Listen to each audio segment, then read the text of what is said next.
નમસ્કાર, મુદ્દાની વાત જોવાની શરૂઆત આપ કરી ચૂક્યા છો। હું છું આપની સાથે વિકાસ મકવાણા અને હું છું માનસી સોની।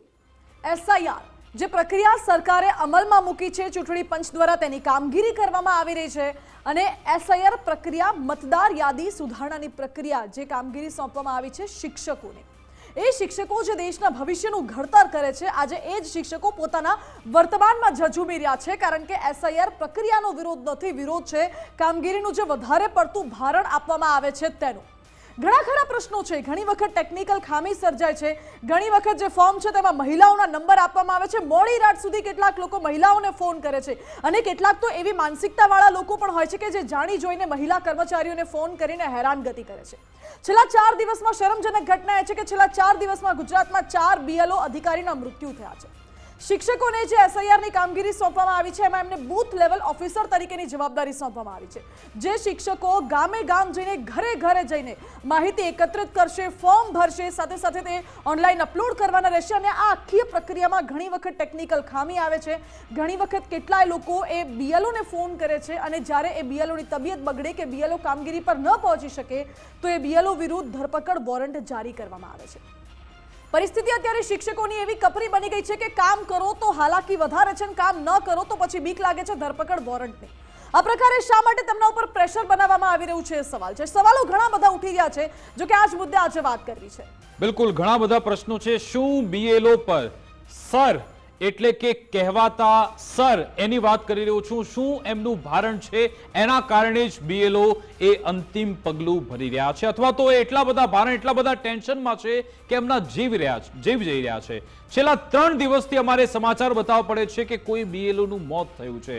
પહેલા ખેડાના કપડવંશથી એ મામલો સામે આવ્યો હતો, પછી સામે આવ્યો ગીર સોમનાથના કોડીનારથી, જ્યાં એ શિક્ષક સાહેબે એમણે તો એ અંતિમ ચિઠ્ઠી એમણે લખી, સુસાઇડ નોટ લખીને એમણે કહ્યું, શબ્દ લખ્યો કે મારે આ એસઆઈઆરની કામગીરીથી હું કંટાળી ગયો છું અને પોતાના પરિવાર એમની માફી એમણે માંગી કે મારે ના છૂટકે આ પગલું ભરવું પડે છે। તમે વિચારો કે એમના પર કેટલો બોજ હશે। આજે વડોદરામાં પણ એવું થયું। વડોદરામાં એક શિક્ષિકા બીએલઓ સહાયક હતા, એ પણ આ કામગીરી કરી રહ્યા હતા। હવે વિચારો કેટલું ભારણ એમના પર હશે કે કામગીરી દરમિયાન અચાનક એમની તબિયત બગડી, ચક્કર આવવા લાગ્યા, પછી એમને હોસ્પિટલ લઈ ગયા અને હોસ્પિટલમાં સારવાર દરમિયાન એમનું મોત થઈ ગયું છે। અને આ જ વડોદરાથી કેવા સમાચાર આવે છે, એક એવા બીએલઓ છે કે જેમની જે શારીરિક હાલત છે અત્યારે એ પરિસ્થિતિમાં નથી કે એવી રીતે દોડીને કામગીરી કરી શકે, છતાં પણ એમને ધમકાવવામાં આવે છે, જાણે કે કોઈ આરોપી હોય એવી રીતે એમની સાથે વર્તન કરવામાં આવી રહ્યું છે, એ વાત પણ છે। અને અત્યારે પણ ઘણા બધા એવા બીએલઓ છે જે આત્મહત્યાની ચીમકી ઉચ્ચારી રહ્યા છે। કેમ? કારણ કે કોઈ પણ પ્રકારનું સંકલન છે જ નહીં, કોઈ કોમ્યુનિકેશન છે નહીં। ઇલેક્શન કમિશન ગાંધીનગરથી જે આદેશ આપે છે અલગ અલગ જિલ્લા કલેક્ટરને, એ જિલ્લા કલેક્ટર પછી પ્રાંત અધિકારીને આદેશ આપે, પ્રાંત અધિકારી મામલતદારને આપે, મામલતદાર નાયબ મામલતદારને કહે, પછી તલાટી મંત્રી અને પછી આ બીએલઓ, એ બીએલઓ જાણે કે એના પર જ બધું આખો ભાર આવી ગયા, આખી એસઆઈઆરની કામગીરી એવું લાગી રહ્યું છે। અને એમાં જે સર્વર ડાઉન રહે છે, આજના દિવસમાં પણ મને ઘણા બધા લોકોનો મેસેજ આવ્યા કે સાહેબ એપ્લિકેશન ચાલતી જ નથી, એપ્લિકેશન એટલે એ સર્વરના કારણે પછી એ બીએલઓની કામગીરી દેખાતી નથી। અને આ મહાશય સાહેબો જે સર કહેવામાં આવે છે, દર કલાકે અડધો કલાકે રિપોર્ટ માંગે છે કે તમે કેટલું કામ કર્યું, પણ કામ દેખાશે જ નહીં, કારણ કે જો એપ્લિકેશન ચાલે નહીં, ભલે બીએલઓ પાસે ફોર્મ જથ્થાબંધ પડ્યા છે, એને કામગીરી કરી પણ એને અપલોડ નહીં કરે ત્યાં સુધી એની કામગીરી નહીં દેખાય અને પછી એક્સેલ શીટમાં એ બીએલઓ આગળ રેડ ઝોન બતાવવામાં આવે છે। એટલા માટે કહેવાતા સર એટલું બધું દબાણ બનાવે છે કે તમારે મોડી રાત્રે 12 વાગ્યા સુધી પણ કામ કરવું પડશે અને ભલે તમે મોડી રાત સુધી કામ કર્યું હોય તો પણ તમારી તબિયત સારી હોય કે ના હોય, સવારે તો તમારે વહેલા ઉઠીને એ કામગીરીમાં જવું જ પડશે। જો કોઈ ના પાડે છે તો તેમના ઉપર કડક પગલાં, કાર્યવાહીની ચીમકી ઉચ્ચારવામાં આવે છે।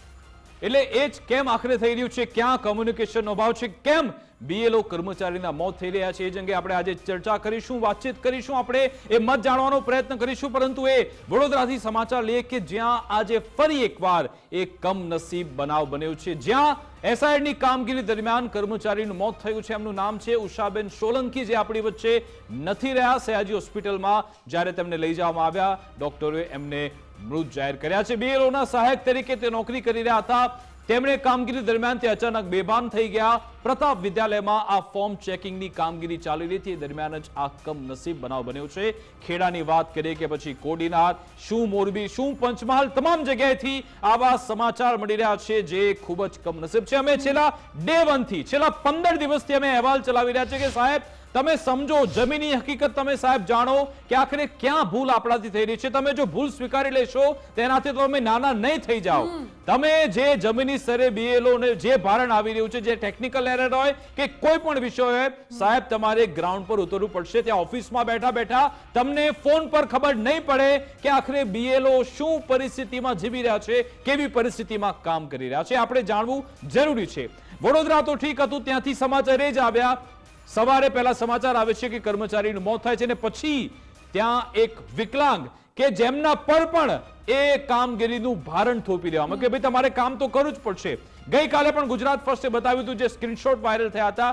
પેલા સાહેબ એમ કહે છે કે આજે રાત્રે 12 વાગ્યા સુધીમાં મને આટલું ડેટા આપી દો. પેલા કહે છે સાહેબ હું સવારે 4 વાગ્યાનો જાગી રહ્યો છું, 4 વાગ્યાથી કામગીરી કરી રહ્યો છું. તમે કહી રહ્યા છો કે 12 વાગે પણ રિપોર્ટ ચાલુ થશે. કેટલીક જગ્યાએ કહેવાય રહ્યું છે કે કેમ્પ લગાવવા જ પડશે. આ બધી સમસ્યા આખરે કેમ થઈ રહી છે એ જ વિશે આપણે ચર્ચા કરીશું. આપણી સાથે ગેસ્ટ પેનલ જોડાઈ ગઈ છે, એમની સાથે ચર્ચા કરીએ. અક્ષિતાબેન જોડાયા છે. અક્ષિતાબેન જાની, પ્રાંત મહિલા મંત્રી, અખિલ ભારતીય રાષ્ટ્રીય સંઘ. અક્ષિતાજી, ગુજરાત ફર્સ્ટમાં સ્વાગત છે. સાથે ડિમ્પલબેન મોદી જોડાયા છે, મહામંત્રી, વડોદરા શહેર આચાર્ય સંઘ. ડિમ્પલજી, આપનું પણ ગુજરાત ફર્સ્ટમાં સ્વાગત છે. સાથે અવિનાશ પ્રજાપતિ જોડાયા છે, સંગઠન મંત્રી, EBRSM. અવિનાશજી, આપનું પણ ગુજરાત ફર્સ્ટમાં સ્વાગત છે. સૌપ્રથમ ડિમ્પલજી, આપની પાસે આવવા માંગીશ કે વડોદરામાં કમનસીબ બનાવ બન્યો છે કે જ્યાં એ ઉષાબેન આપણી વચ્ચે રહ્યા નથી ની સાથે સાથે ઓવરઓલ BLOની ઘણી બધી સમસ્યા, ઘણા બધા પ્રશ્નો છે. આપને શું લાગે છે કે કેમ આવા બનાવ બની રહ્યા છે? પહેલા કપડવંજ, પછી કોડીનાર અને હવે વડોદરા. પહેલાં તો હું કહીશ કે આ SIRની કામગીરી જે શિક્ષણ જગતને સોંપવામાં આવી છે અને અમારા ઉપર વિશ્વાસ મૂક્યો છે એ બદલ સરકારનો આભાર છે. સરકારની કામગીરી છે, અમે સરકારની કામગીરી કરીશું. પરંતુ આ કામગીરી કરવા માટે આપણે ત્યાં BLOને કેટલીક મુશ્કેલીઓ આવે છે. એ મુશ્કેલીઓ હું અહીં જણાવીશ કે BLOની અંદર જે કામગીરી થાય છે તેમાં એમને સમય મર્યાદા ચોક્કસ આપવામાં આવે. વધારે એમની પાસેથી વધારે કલાકો સુધી કામ લેવામાં આવે તો વ્યક્તિની શારીરિક પરિસ્થિતિ બગડે. એટલે આ SIRની કામગીરીનો જે સ્પાન છે, જે વિસ્તાર છે તે વધારવામાં આવે. તાત્કાલિક કરવા કરતાં 1 મહિનાની કામગીરી જો 2 કે 3 મહિના સુધી કરવામાં આવે તો આ કામગીરી થઈ શકે. બીજું કે આપણા સમાજની અંદર ભારતીય ઢાંચા મુજબ મહિલા ઉપર ઘરની પણ જવાબદારી હોય છે. મહિલા ઘરની જવાબદારી સંભાળે છે, એમના કાર્યક્ષેત્રની જવાબદારી સંભાળે છે અને આ એક વધારાની જવાબદારી છે. તો આ જવાબદારીને કારણે તે અત્યંત માનસિક તાણ અનુભવે છે. અને BLOના જે SIR ફોર્મ છે એ SIR ફોર્મની ઉપર મહિલાનો પણ નંબર લખેલો હોય છે. એટલે જનતા એને ગમે તે સમયે ફોન કરે છે, રાત્રે 11-12 વાગ્યે પણ ફોન કરે છે અને અયોગ્ય ભાષામાં વાતચીત કરે છે. એને કારણે પણ આ તાણ વધે છે. બિલકુલ. અને આ ઉપરાંત આપણે જોઈએ કે અત્યારે હા જી બોલ્યો. હાજી ને આપની વાત પૂરી કરો. હા, અને આ કામગીરી મોટે ભાગે શિક્ષકો કરે છે. માધ્યમિક, ઉચ્ચતર માધ્યમિકના શિક્ષકો કરે છે. હવે ધોરણ 10 અને 12ની પરીક્ષા આવી રહી છે તો એમને એમના કાર્યની અંદર પરિણામ પણ જોવાનું હોય છે. તો અત્યારે બાળકોને અન્યાય ના થાય એ માટે પણ સૌથી મોટી કેડર ગુજરાતમાં શિક્ષકોની છે એટલે એ પ્રમાણે તમને મળે કામગીરી બરાબર છે. મારો સવાલ એ છે કે તમે રિપોર્ટ્સ પણ મંગાવતા હશો, લોકો સાથે વાત કરતા હશો, એવું કયું ભારણ છે, એવું કયું પ્રેશર છે કે લોકોને ચક્કર આવી જાય, હૃદયરોગનો હુમલો આવે, લોકો સુસાઇડ નોટ લખીને આત્મહત્યા કરી નાખે, એવું કયું ભારણ છે એ સમજવું છે. એટલે મેસેજ સરકાર સુધી પણ પહોંચે, મંત્રીઓ સુધી પણ પહોંચે, ઇલેક્શન કમિશનર સુધી પણ પહોંચે. BLO એ કામગીરી જે કરવાની છે તે આપણે કોઈ મશીન સાથે કામગીરી નથી કરવાની, જીવતા વ્યક્તિઓ સાથે કામગીરી કરવાની છે. BLO ત્યાં એડ્રેસ શોધીને જાય છે અને એડ્રેસ શોધ્યા પછી અમુક એડ્રેસ મળતા નથી, લોકો ત્યાંથી ટ્રાન્સફર થઈ ગયા હોય છે અથવા નોકરી ધંધાવાળા લોકો હોય તો જે સમયે જાય તે સમયે મળતા નથી. એક ઘરમાં BLOને 2 થી 3 ધક્કા મળે છે. પહેલી વખત તો એ ત્યાં ફોર્મ આપવા માટે જાય છે અને પછી ફોર્મ ભરીને જે લાવવાના હોય છે ત્યારે પણ ત્યાં જનતા મળતી નથી, ત્યાંના લોકો ના મળે એટલે ફરીથી બીએલઓએ ધક્કો ખાવો પડે છે. કારણ કે એસઆઈઆર બીએલઓ પાસે એમના ફોન નંબર નથી, એમની પાસે બીએલઓના ફોન નંબર છે, એટલે ત્યાં ધક્કો ખાવો પડે છે. અને ફોર્મ પણ જનતામાં જાગૃતતા નથી એટલે બધા ફોર્મ ભરી નથી રાખતા. એટલે પહેલાં તો એમનામાં જાગૃતતા લાવવી જરૂરી છે કે એસઆઈઆરની કામગીરી શું છે અને એ કામગીરી શા માટે કરે છે, આપણે શા માટે ફોર્મ ભરવું જોઈએ, એ જાગૃતતા ખૂબ જ જરૂરી છે. એ જાગૃતતા આવશે તો નાગરિકો જાતે ફોર્મ ભરીને એ બીએલઓને જ્યારે શનિ રવિ બેસાડવામાં આવે છે તો ત્યાં આગળ ફોર્મ સબમિટ કરવા આવી શકે. બિલકુલ, એટલે પહેલા જાગૃતતા લાવવી એટલી જરૂરી છે, ત્યારબાદ જો એસઆઈઆર ની કામગીરી કરવામાં આવે તો વધુ સરળતા રહી શકે છે. માનસી, આપણે વહીવટી તંત્રને સીધો સવાલ એ જ છે કે કોઈ બોલવા કેમ તૈયાર નથી, કેમ તમે ચૂપકીદી સાધી લીધી છે? કપડવંશમાં બનાવ બને છે, ગીર સોમનાથના કોડીનારમાં એ શિક્ષક સાહેબ એ તો નોટ લખીને જાય છે, છતાં પણ કોઈ કશું બોલતા નથી. અને આજે વડોદરામાં વધુ એક શિક્ષિકાનું મોત થઈ ગયું, કોઈ સહાનુભૂતિ નહીં, કોઈ સંવેદના નહીં. ક્યાં ભૂલ છે કે કોઈ સમજવાનો પ્રયત્ન નથી કરતા. તાપીમાં પણ થયું છે, કોઈ બોલવા તૈયાર નથી. અમે સંપર્ક પણ કરીએ, સાહેબ બોલવા વિશે આપણે એનું કોઈ નિવેડો લાવવો પડશે, પરંતુ કોઈ જ બોલવા, તમામ ચૂપ છે. અને એમાં જનપ્રતિનિધિઓ, જનતાના જનપ્રતિનિધિ પણ ચૂપ છે અને કહેવાતા સર એ તમામ ચૂપ છે. એમની પાસેથી પણ આપણે જવાબ મેળવવો પડશે. જી વિકાસ, આ ચૂપી જ ઘણા બધા સવાલો ઉભા કરે છે કે શા માટે એ વહીવટી તંત્ર ચૂપ છે. અક્ષિતાબેન, જેમ કે હમણાં આપણે વાત કરી રહ્યા હતા કે મોડી રાત સુધી કામગીરી કરવી પડે છે, પછી એ મહિલા હોય કે પુરુષ હોય, વિકલાંગ હોય કે ગમે તે હોય, એક તો મોડી રાત સુધી કામગીરી પણ કરો અને તમને ટાર્ગેટ્સ આપવામાં આવે છે, એક સમય મર્યાદા આપવામાં આવે છે કે આટલા સમયમાં આ કામગીરી કરવાની રહેશે, અને એમાં મહિલા કર્મીનો ફોન નંબર પણ હોય છે. એટલે મોડી રાત સુધી ઘણા ખરા એવા કિસ્સા બનતા હશે કે અનવોન્ટેડ કોલ્સ આવતા હોય, ઘણી વખત છેડતીના પણ કિસ્સા એવા સામે આવતા હોય છે. આપનું શું માનવું છે? શું આ બાબતે રજૂઆત કરવામાં આવી છે કે કેમ? શું જાણ છે ચૂંટણી પંચને આની?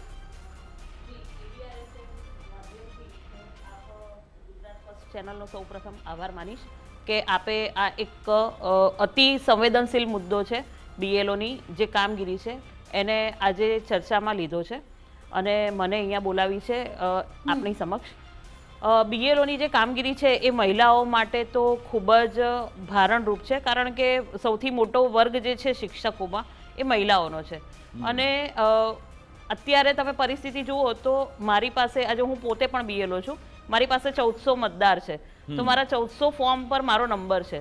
એટલે અત્યારે જે જનરેશન ભણેલી ગણેલી છે એને તો ખબર છે કે એક લેડીઝને તમે ક્યારે ફોન કરો, પણ જે વર્ગ હજુ સાક્ષરતાના અભાવે અથવા તો એમને ખ્યાલ જ નથી કે ભાઈ મારે આ વ્યક્તિને ક્યારે કોલ કરાય ના કરાય, એટલે એ અનવોન્ટેડ કોલ્સ અમને રાત્રિ દરમિયાન પણ આવતા હોય છે. બીજી વાત એ છે કે જે વિકૃત માનસિકતા ધરાવતા લોકો છે આ નંબરનો દુરુપયોગ કરી રહ્યા છે અને મહિલાઓને ન છાજે એવા અથવા તો એમના ઘરની અંદર પ્રશ્નો ઊભા થાય એવા મેસેજીસ પણ કરી રહ્યા છે. અને આવી ફરિયાદો અમારી સામે આવી. અખિલ ભારતીય રાષ્ટ્રીય શૈક્ષિક મહાસંઘ ગુજરાત પ્રાંત વતી 15 નવેમ્બરના રોજ 182 વિધાનસભા ક્ષેત્રો પર આવેદનપત્ર આપવામાં આવ્યું કે બીએલઓને કઈ કઈ સમસ્યાઓ છે, કઈ કઈ તકલીફો છે અને એને દૂર કરી અને આ કામગીરીને થોડી સરળ બનાવી શકાય, એ આવેદનપત્ર આપવામાં આવ્યું. અને કલેક્ટર સાહેબ શ્રીને જાણ કરવામાં આવી, મુખ્યમંત્રી સાહેબને પણ અમારા માધ્યમથી પત્ર કરવામાં આવ્યો છે કે ભાઈ આટલી તકલીફો છે તો એનું નિવારણ શક્ય હોય એટલું ઝડપથી થાય તો આ કામગીરી ઝડપથી પૂરી થાય. સમય મર્યાદાનો અભાવ છે, 1 મહિનાની અંદર તમે 1400 ફોર્મ વેચો, એના માટે 2 કે 3 ધક્કા ખાઓ, એ 1400 ફોર્મ તમે પાછા મેળવો, પ્લસ એક કામગીરી ઓનલાઈન કરવાનું પણ શિક્ષકોને સોંપવામાં આવ્યું છે. તો શિક્ષકોની નિમણૂક જે છે એ બાળકોના શિક્ષણ કાર્ય માટે થઈ છે. રાષ્ટ્રીય કામગીરી છે, કરવાની કોઈ જ ના નથી, શિક્ષકો નિષ્ઠાપૂર્વક કરે છે, પણ સમય મર્યાદાની અંદર બધું જ થઈ શકે એવું શક્ય નથી. મતદારો મળતા નથી, ફોર્મ એ લોકો ભરતા નથી. અચ્છા, તમારો સ્કોર શું થયો છે? તમે કહ્યું તમારી પાસે 1400 મતદાર છે, એમાંથી કેટલા તમને એ ફાઇન થઈ ગયા, કેટલા બાકી છે, એ તમારો કદાચ બતાવતા હશે કે તમારી કામગીરી 50% 60% સુધી પહોંચી? મારી કામગીરી અત્યારે 32% પહોંચેલી છે. આજે મેં આંકડા આપ્યા છે અને અમારી પાસે દિવસની અંદર 2 કે 3 વાર સીટની અંદર આંકડા માંગવામાં આવે છે. 22 તારીખ તો થઈ ગઈ. હા, હવે તમે વિચાર કરો કે એક શિક્ષક છે એ પોતે પોતાના શાળાના બાળકોનું ભણતર એક સાઈડમાં મૂકી અને આ કામગીરી કરી રહ્યું છે, સાથે સાથે ઘર પરિવારની જવાબદારી છે એક મહિલા તરીકે. એમાં અક્ષિતાજી, જે સર્વર ડાઉન કે એપ્લિકેશનમાં જે ત્રુટિ આવેલી છે શું છે સમજવું છે ને એ વહીવટી તંત્ર ઇલેક્શન કમિશન સુધી પહોંચે એટલા માટે પૂછી રહ્યું છે કે જે કહેવાય રહ્યું છે એ કેટેગરીના જે લોકો છે એના ફોર્મ અપલોડ થતા જ નથી, જેમની ઉંમર 40 વર્ષથી ઉપર છે ને 2002માં નામ આવી ગયું પણ આધાર કાર્ડના ડખાના કારણે એમના નામ એમાં ફોર્મ જતા નથી. એ શું ખામી છે, શું પ્રોબ્લેમ છે ઓવરઓલ એપ્લિકેશનમાં? સૌથી પહેલા તો છે ને એપ જે છે BLO ની એ દરરોજ એનું સર્વર ડાઉન હોય છે એટલે એ એપ અપડેટ થતી રહે છે. એક વર્ઝન દિવસની અંદર 2 થી 3 વાર અમારે અપડેટ કરવું પડે છે.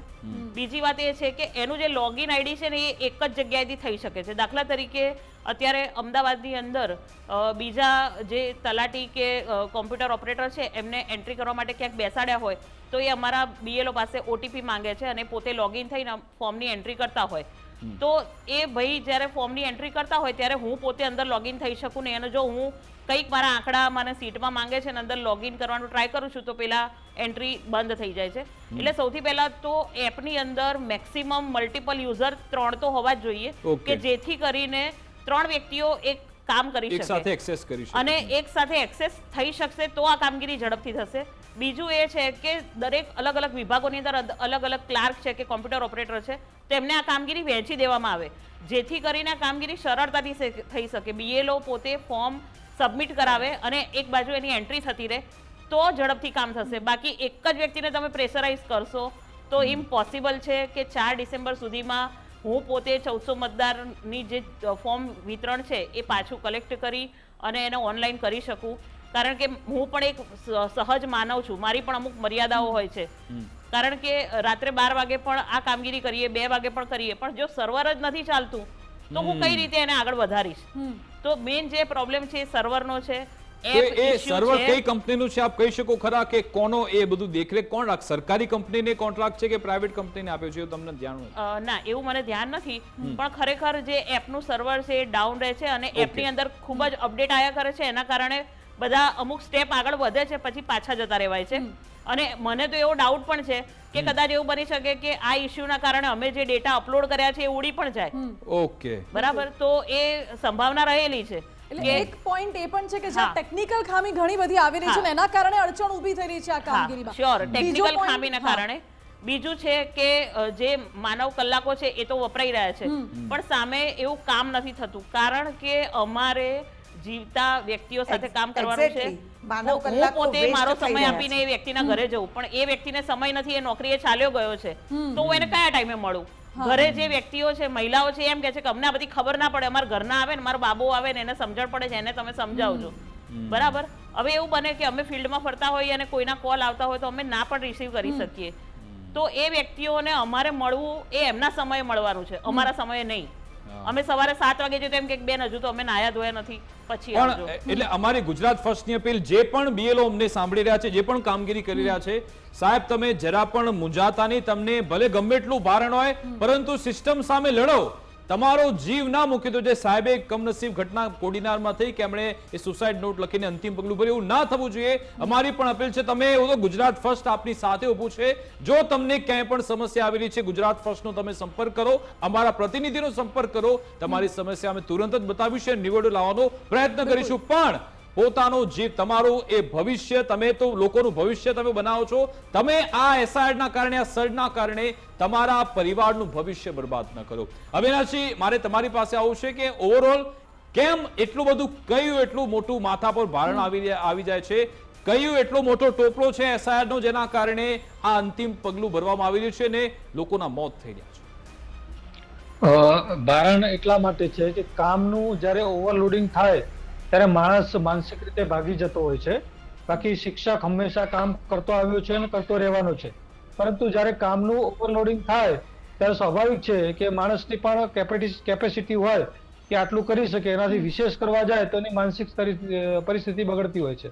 આજે જો 4 નવેમ્બરથી આ કામગીરી ચાલુ થઈ છે, એ 1400 થી 1500 મતદારોના ઘરે જવું અને એમના ફોર્મ લઈ અને એની ઓનલાઈન એન્ટ્રી કરવી એ કેટલું અઘરું કામ છે. જ્યારે આખું એક ડિપાર્ટમેન્ટ આ કામ કરતું હોય ત્યારે ઘણા બધા માણસો હોય. જ્યારે એક શિક્ષક પાસે 1400 થી 1500 મતદારો મળે અને એમની સાથે વાતચીત, રોજની વાતચીત કરવાની નંબર આપેલો છે અને રોજના એમના કેટલા બધા કોલ આવતા હોય છે. એક મતદાર 2 થી 3 કોલ કરે, તમે વિચાર કરો 1400 મતદારો એ કોલ કરે, રોજના 2-3 કોલ કરે તો વિચારો એ કેવી રીતે ફ્રી પડીને કામ કરી શકે? સતત ફોનમાં વ્યસ્ત હોય છે, સતત ફોર્મ ભરવામાં વ્યસ્ત હોય છે, સતત કંઈક ને કંઈક પ્રવૃત્તિમાં વ્યસ્ત હોય છે. તો એને પણ આરામની જરૂર હોય, માનસિક શાંતિની જરૂર હોય, એને મળતી નથી. એ નથી મળતી, એના કારણે માનસિક રીતે ભાગી જાય છે અને આવા પગલાઓ ભરતા હોય છે.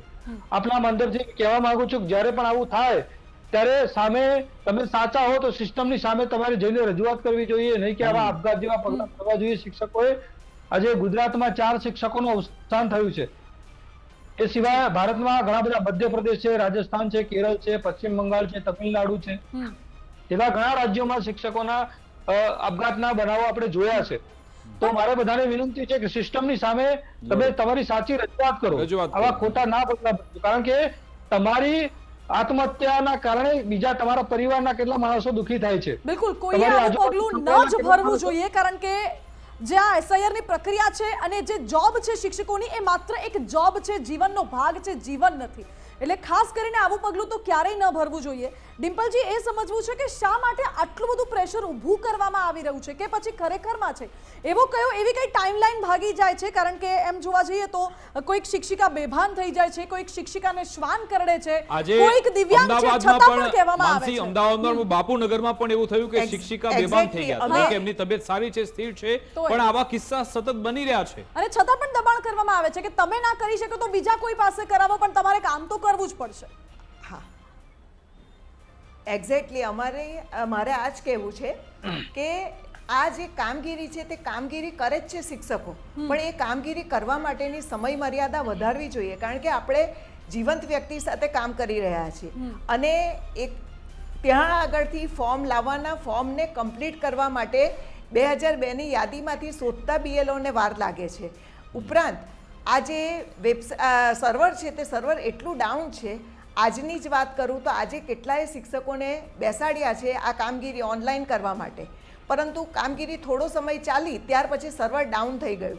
એટલે આ તો મેન આવર્સનો વેસ્ટેજ છે. બધા જે પોતાના કલાકો આપે છે તે કલાકો ત્યાં બસ એમને બેસી રહેવામાં આવે છે. શિક્ષણ કાર્ય પણ બગડે છે અને આ કામ થતું નથી. એટલે પહેલાં તો આપણે સર્વરને વ્યવસ્થિત કરવું જોઈએ, વધારે સર્વર ઊભા કરવા જોઈએ.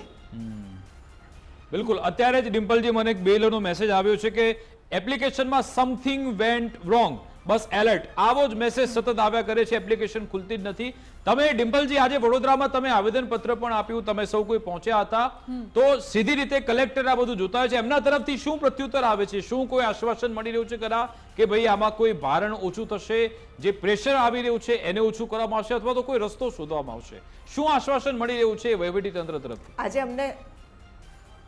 આજે અમને કલેક્ટર શ્રી નથી મળ્યા. અમે ફક્ત ત્યાં આગળ મહિલા કર્મચારીને આવેદનપત્ર આપીને કલેક્ટર સાહેબ સુધી પહોંચાડીને અમારી વિનંતી મૂકી છે, અમારી વાત મૂકી છે. એટલે અમારે સાહેબ તરફથી અત્યારે હવે સાહેબને એ આવેદનપત્ર મળશે. બિલકુલ. અને અમે પણ સતત સંપર્ક કરી રહ્યા છે કે સાહેબ તમે આવો, અમારી સાથે વાતચીત કરો, કારણ કે સંવાદથી જ તમામ સમાધાન નીકળતા હોય છે અને એમાંથી કદાચ આપને ધ્યાનમાં ના હોય તો અમારા માધ્યમથી તમારે આ તમામ ક્ષતિઓ અથવા જે પણ ભૂલ તમારી સામે અને પછી અંતે તમામ આખી જે કામગીરી છે એ સારી રીતે પૂર્ણ થાય. અવિનાશજી, આપનું શું કહેવું છે કે શું આમાં જેણે એપ્લિકેશન તૈયાર કરી છે, જે સર્વર મેન્ટેન કરે છે, એની કોઈ જવાબદારી નથી બનતી, અથવા તો શું એ બાબતે કોઈ પગલાં લેવામાં આવી રહ્યા છે ખરા? કારણ કે ગુજરાતભરના માધ્યમ બતાવી રહ્યા છે, મીડિયા, કે એપ્લિકેશનમાં તકલીફ છે. સોશિયલ મીડિયા પર અલગ અલગ લોકો, BLO પણ પોતે ટ્વીટ કરી રહ્યા છે, પોતાની રજૂઆત કરી રહ્યા છે કે એપ્લિકેશન કામ કરતી જ નથી. કેટલાક ગણ્યા ગાંઠ્યા સુરતના ધારાસભ્યો પણ આવી રજૂઆત કરી.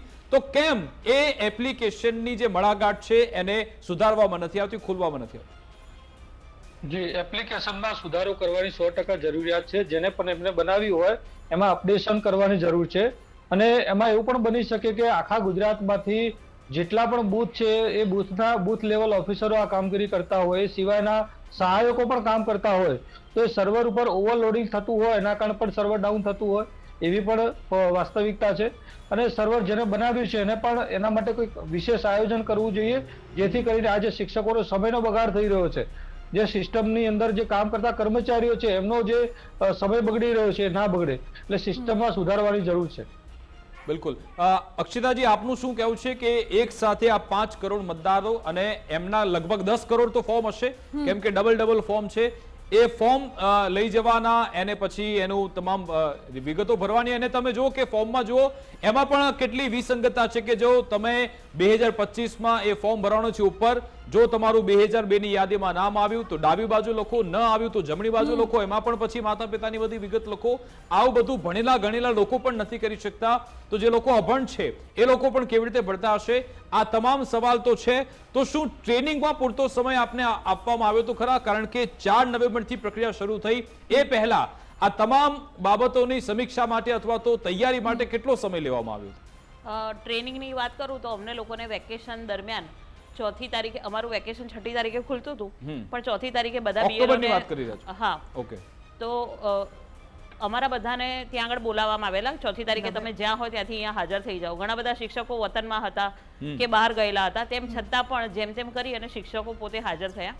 ટ્રેનિંગમાં તો એવું છે કે અમે શિક્ષકો છીએ, એટલે અમારી પાસે એક અડધો કલાકનો પણ સમય હોય તો અમે એમની વાતને સમજી લઈએ છીએ કે અમારે શું કરવાનું છે. પણ જે સમજણની જરૂરિયાત જનતાને છે ને, એ એને નથી, એમને અવેર કરવામાં આવ્યા નથી. આના માટે એક કેમ્પ ચલાવવા જોઈએ, જાગૃતિ અભિયાન ચલાવવા જોઈએ કે સ્થાનિક લેવલના કોર્પોરેટર છે કે બીજા જે કાર્યકર્તાઓ છે, એમણે દરેક શેરીની અંદર જઈને અથવા તો સોસાયટીઓમાં જઈને ચેરમેન સેક્રેટરી જોડે વાતચીત કરી અને એક જાગૃતિ અભિયાન ફેલાવવા જોઈએ. આ થોડો સમય માંગી લેવો પીરિયડ હતો, જેની બિલકુલ કમી રહી છે. અને એના કારણે જે અભણ વ્યક્તિ છે ને, એનું તો ફોર્મ શિક્ષકો છે ને એવા છે કે ઘરડું વ્યક્તિ આપણને એમ કહે ને કે મને આટલું ફોર્મ ભરી આપો, તો અમે એમને ના નથી પાડી શકતા. એટલે અમારો ફોર્મ ભરવામાં પણ સમય વધારે પડતો બગડે છે, કારણ કે એ ફોર્મ અમારી પાસે કોરું હશે તો અમે એને સ્કેન તો કરી જ નથી શકવાના. તો એ માહિતી અમારે શોધીને ભરવાની છે. 2002 ની યાદી એ લોકો એવું કહે છે કે અમને ખબર નથી કે અમે 2002માં ક્યાં હતા. તો જો એ મારી સોસાયટીમાં હશે તો હું એની યાદી મારી પાસે છે તો હું એનું નામ શોધીને લખીશ. પણ જો એ વ્યક્તિ ગુજરાતના કોઈ પણ ખૂણે રહેતો હશે તો એની યાદી પાછી મારે બહારથી મંગાવવાની, શોધવાની અને ફોર્મ ભરવાનું. અથવા તો જો એ વ્યક્તિ ભણેલો છે તો એને હું યાદી ફોરવર્ડ કરું અને એને ફાવે તો સમજાવું. એટલે એટલો બધો સમય માંગી લેવી પ્રોસેસ છે આ. તો આના માટે સૌથી પહેલા તો સમય વધારો કરવો જોઈએ. 1 મહિનાની જગ્યાએ મેક્સિમમ 3 મહિના કે 4 મહિના. તમે રજૂઆત કરો છો કે 4 ડિસેમ્બરે ડેડલાઇન પૂરી થઈ રહી છે સબમિટ કરવાની, તો શું જવાબ મળી રહ્યો છે? શું વિચારણા થઈ રહી છે ખરા? કારણ કે મને તો લાગતું નથી, કારણ કે એક સાથે 12 રાજ્યોમાં તો સેમ પ્રક્રિયા ચાલી રહી છે, સેમ ટાઈમલાઈન સાથે. બિહારમાં પણ આવી રીતે થયું હતું, ત્યાં પણ ઘણા બધા પ્રશ્નો હતા, એટલે જ કદાચ એમાંથી શીખ નહીં લીધી હોય. શું અહીંયા ગુજરાતમાં લાગી રહ્યું છે કે કદાચ 4 ડિસેમ્બરથી આગળનો સમયગાળો મળે? અત્યારે તો એવી આપણે લાગણી અને માંગણી રાખીએ. ABRSM, અખિલ ભારતીય રાષ્ટ્રીય શૈક્ષિક મહાસંઘ, પ્રયત્ન સંપૂર્ણ કરી રહ્યું છે કે મુખ્ય ચૂંટણી કમિશનર શ્રી દ્વારા અમારી રજૂઆતને સાંભળવામાં આવે, આ સમય વધારો કરવામાં આવે, BLOના જે પ્રશ્નો છે એને નોંધ કરવામાં આવે, થોડી સંવેદનશીલતા માનવ પ્રત્યે રાખે. આપણી ભારતીય સંસ્કૃતિ કેવી છે કે આપણે વસુદેવ કુટુંબકમની ભાવના સાથે કામ કરતા હોઈએ છીએ, તો અમારા ઉપરના અધિકારી પણ અમારી જોડે એટલી સંવેદના રાખે. આ જે ટોર્ચરિંગ છે, નોટિસનું, ધમકીઓ, આંકડા ભરો, આ બધું ઓછું કરવામાં આવે. અમે પણ વ્યક્તિઓ છીએ, માનવો છીએ. તમે અમારા અધિકારી છો તો તમે અમને માર્ગદર્શન આપો, અમે એ પ્રમાણે કામ કરીએ જ છીએ. પણ જે આ લોડ આપો છો ને, એના કારણે દરેક વ્યક્તિ કાઠા હૃદયની નથી હોતી. જે વ્યક્તિ પોચા હૃદયની છે એ આ સહન નથી કરી શકતી અને એવું જ વિચારે છે કે હવે મારી પાસે કોઈ જ રસ્તો નથી રહ્યો. તો આવી જ રીતે જેમ કે આપણા ભાઈ જે છે એમની આત્માને પ્રભુ શાંતિ આપે, પણ એમના પરિવારનું શું, એમની પત્નીનું શું, એમના બાળકનું શું આપણે આ બધું થઈ જશે તો એ વ્યક્તિના ઘરની અંદર જે ખામી થઈ છે, ખોટ પડી છે, આપણે પૂરી શકીશું? કોઈ જ નહીં પૂરી શકે, કારણ કે એ સંવેદના એનો પરિવાર જ સમજતો હશે. તો આ બધું ધ્યાનમાં લેવામાં આવે ને આ વર્કલોડનું જે પ્રેશર છે એ ઓછું કરવામાં આવે, એવી જ અહીંયાથી આપના માધ્યમથી હું માંગણી કરું છું કે અમારી વાતને સમજવામાં આવે. કરનારા પણ માણસો છે, સામે કામ જેની પાસેથી લેવાનું છે પણ માણસો છે. માનવતાવાદી દ્રષ્ટિ રાખીને જો કામ કરવામાં આવશે તો ખૂબ સારી રીતે કામગીરી થઈ શકે એમ છે અને બધાને સરળતાથી સમયસર કામગીરી થઈ શકે એમ છે. એ જ રજૂઆત છે. અક્ષિતાજી, ડિમ્પલજી, અવિનાશજી, આપ સૌનો ખૂબ ખૂબ આભાર અમારી સાથે જોડાવા માટે. મહત્વપૂર્ણ છે કે રજૂઆત એટલી છે કે જે સમય મર્યાદા છે એ સમય મર્યાદા થોડી વધારવામાં આવે અને માનવતાવાદી દ્રષ્ટિથી જો કામ કરાવવામાં આવશે તો ખૂબ સારી રીતે કામગીરી થઈ પણ શકે છે અને કોઈને તકલીફ પણ નહીં પડે. બિલકુલ. અને આ તમામ જે ઘટના બની રહી છે, સરકારે, શિક્ષણ વિભાગે અને ઇલેક્શન કમિશને, વહીવટી તંત્રએ એને ખૂબ જ ગંભીરતાથી લેવાની જરૂરિયાત છે. કારણ કે તમે જુઓ, લોકોના મોત થઈ રહ્યા છે, લોકો એટલા બધા ભારણમાં છે કે અંતિમ પગલું ભરતા પણ ખચકાતા નથી. એ ભણેલા ગણેલા વ્યક્તિ એ પણ આટલા ભારણમાં એ ભાર સહન નથી કરી શકતા, જે દુનિયાને શીખવે છે. એમની આ પરિસ્થિતિ થઈ ગઈ છે, એને લઈ સરકારે ખૂબ જ ગંભીર થવું પડશે અને વિધાનસભા ચૂંટણીને ખૂબ વાર છે, 2027માં છે. બિલકુલ. લાસ્ટ જે એસઆર થયું હતું એમાં પણ 2 વર્ષનો સમયગાળો તમે લીધો હતો, તો કેમ તમારે આ 1 મહિનામાં જ બધું પતાવી દેવામાં? એ સવાલ અમે પૂછીએ છીએ તો કહેવામાં આવે છે કે ખૂબ જ લાંબો સમયગાળો છે, પણ 4 નવેમ્બરથી 4 ડિસેમ્બર એ ડેડલાઇન છે શિક્ષકોના BLOના માથે, એ હટાવી લેવામાં આવે એ મારી નમ્ર અરજ છે. અને સાથે એપ્લિકેશનમાં સર્વરમાં જે પ્રોબ્લેમ આવી રહી છે એને સ્મૂથ કરવામાં આવે, એ ક્ષતિ હટાવવામાં આવે, એ પણ અમારી રજૂઆત છે. અમારી વિશેષ રજૂઆત અંતર્ગત બસ આટલું જ. આપ જોતા રહો ગુજરાત ફર્સ્ટ ન્યૂઝ. નમસ્કાર. નમસ્કાર.